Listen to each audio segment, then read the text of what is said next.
جب فرعون دریائے نیل میں غرق ہو گیا اور بنی اسرائیل کی قوم نے ایمان قبول کیا اور حضرت موسیٰ علی نبینا و علیہ الصلاۃ والسلام کو اطمینان حاصل ہو گیا، تب اللہ تعالیٰ کا حکم ہوا کہ آپ بنی اسرائیل کا لشکر لے کر بیت المقدس میں داخل ہو جائیں۔ اس وقت بیت المقدس پر قوم عمالقہ کا قبضہ تھا، جو بدترین کافر اور ظالم لوگ تھے۔ قوم عمالقہ کے لوگوں کے جسم بہت ہی بڑے بڑے اور طاقتور تھے، اور ان کے بدن کی جسامت دیکھ کر ہی آدمی خوفزدہ ہو جائے، ایسے بڑے ڈیل ڈول والے لوگ تھے۔ علاوہ ازیں قوم عمالقہ بہت ہی جفاکش اور جنگجو تھے۔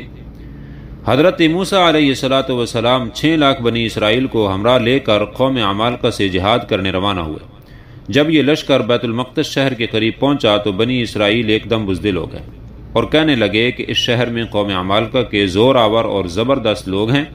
لہذا جب تک یہ لوگ ہیں اور جب تک یہ لوگ شہر میں ہیں ہم ہرگز شہر میں داخل نہ ہوں گے۔ حضرت موسیٰ علیہ الصلاۃ والسلام نے قوم عمالقہ کا حال دریافت کرنے کے لیے اپنے 2 خلیفہ حضرت یوشع بن نون اور حضرت کالب بن یوقنا علیہم الصلاۃ والسلام کو بھیجا۔ انہوں نے بیت المقدس شہر میں جا کر قوم عمالقہ کا حال دریافت کیا اور واپس آ کر قوم بنی اسرائیل سے فرمایا کہ اے قوم، گھبراؤ نہیں، بے خوف ہو کر شہر میں داخل ہو جاؤ۔ اگر تم شہر میں داخل ہو گئے تو تمہارا ہی غلبہ ہے، کیونکہ قوم عمالقہ کے جسم بڑے بڑے ضرور ہیں لیکن ان کے دل نہایت کمزور ہیں۔ اللہ کی مدد پر بھروسہ کرو، اللہ نے مدد کا وعدہ فرمایا ہے اور اللہ کا وعدہ ضرور پورا ہوتا ہے۔ حضرت یوشع بن نون اور کالب بن یوقنا کی من کو ڈھارس دینے والی بات سن کر بھی بنی اسرائیل میں جہاد کا جذبہ پیدا نہ ہوا،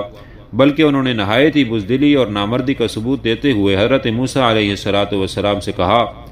قالوا یا موسیٰ انا لن ندخلها ابدا ما داموا فیہا فاذهب انت وربک فقاتلا انہا ہنا قاعدون۔ بولے اے موسیٰ، ہم تو وہاں کبھی نہ جائیں گے جب تک وہ وہاں ہیں، تو آپ جائیے اور آپ کا رب، تم دونوں لڑو، ہم یہاں بیٹھے ہیں۔ قوم بنی اسرائیل کی زبان سے خود غرضی اور جان پروری کی بات سن کر حضرت موسیٰ علیہ الصلاۃ والسلام کو بڑا رنج و صدمہ ہوا۔ اللہ کے مقدس نبی کو صدمہ پہنچانے کا یہ نتیجہ ہوا کہ قوم بنی اسرائیل پر اللہ تعالیٰ کا غضب و جلال نازل ہوا اور قوم بنی اسرائیل کے 6 لاکھ لوگ ایک وسیع میدان میں 40 سال تک بھٹکتے رہے، لیکن اس میدان سے باہر نہ نکل سکے۔ اس میدان کا نام میدان تیہ ہے۔ اسی میدان تیہ میں بنی اسرائیل کے کھانے پینے کے لیے من و سلوہ نازل ہوا، اور پتھر پر حضرت موسیٰ علیہ السلام نے اپنا عصا مارا تو پانی کے 12 چشمے جاری ہو گئے۔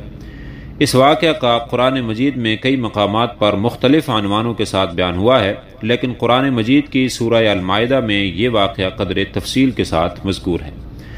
حضرت موسیٰ علیہ الصلاۃ والسلام کی قوم کی محبت و عقیدت اپنے نبی کی بابت اور حضور اقدس صلی اللہ علیہ وآلہ وسلم کے مقدس صحابہ کے عشق میں کتنا عظیم فرق ہے کہ بنی اسرائیل 6 لاکھ کی کثیر تعداد میں ہونے کے باوجود بزدلی دکھا رہے تھے، جبکہ شمع نبوت و رسالت کے پروانے اپنے محبوب پر اپنی جانیں چھڑکتے تھے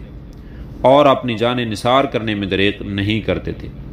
جب غزوہ بدر کا میدان سجنے لگا تو حضور اقدس صلی اللہ علیہ وآلہ وسلم نے اپنے صحابہ سے رائے لینے کا اظہار کیا۔ حضور اقدس صلی اللہ علیہ وآلہ وسلم کے تأمل و انتظار کو بھانپ کر قبیلہ خزرج کے سردار سعد بن عبادہ رضی اللہ تعالی عنہ نے کہا کہ آیا حضور صلی اللہ علیہ وآلہ وسلم ہماری رائے معلوم کرنے کے خواہاں ہیں؟ خدا کی قسم، آپ صلی اللہ علیہ وآلہ وسلم فرمائیں تو ہم سمندر میں کود پڑے۔ اور ایک اور انصاری حضرت مقداد رضی اللہ تعالیٰ عنہ نے کہا، یا رسول اللہ، ہم موسیٰ علیہ السلام کی قوم کی طرح یہ نہ کہیں گے کہ آپ اور آپ کا خدا جا کر لڑتے پھریں، ہم یہاں بیٹھے ہیں، ہم لوگ آپ کی ہر طرف سے لڑیں گے اور پروانہ وار اپنی جان رائے حق میں قربان کر دیں گے۔ انصار کا یہ عزم اور جوش دیکھ کر رسول اللہ صلی اللہ علیہ وآلہ وسلم کا چہرہ چمک اٹھا، اور پھر حضور علیہ الصلاۃ والسلام کے ان غلاموں نے صرف 313 کی قلیل تعداد ہونے کے باوجود دشمن کے 1000 نفوس کو شکست دے کر اسلام کا پرچم